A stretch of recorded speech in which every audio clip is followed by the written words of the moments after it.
اعوذ باللہ من الشیطان الرجیم، بسم اللہ الرحمن الرحیم۔ رسول اللہ صلی اللہ علیہ وآلہ وسلم کے اہل بیت کے ساتویں چشم و چراغ، باب الحوائج امام موسیٰ کاظم علیہ السلام کی بیٹی اور امام علی رضا علیہ السلام کی بہن یعنی حضرت فاطمہ معصومہ سلام اللہ علیہا۔ آپ کا حرم ایران کے شہر قم میں موجود ہے، جو تمام عالم اسلام کے لیے مرجع ہے۔ یہاں دنیا عالم اسلام سے کئی افراد اپنی حاجات کی قبولیت کے لیے حاضر ہوتے ہیں۔ جگہ ہم کھڑے ہیں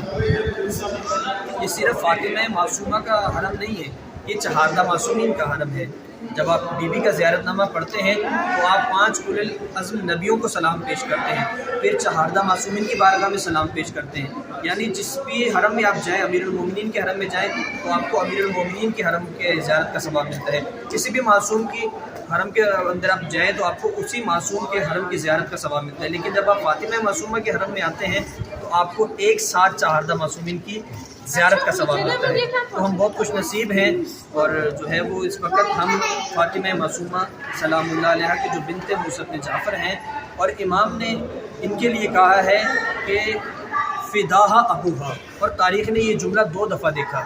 ایک دفعہ محمد مصطفیٰ صلی اللہ علیہ وآلہ وسلم نے اپنی بیٹی فاطمہ زہرا کے لیے کہا کہ فداہا ابوہا، یعنی تم پر تمہارے بابا قربان ہو جائے، اور دوسری دفعہ موسیٰ بن جعفر امام علیہ السلام نے اپنی دختر مبارک جناب فاطمہ معصومہ قم کے لیے کہا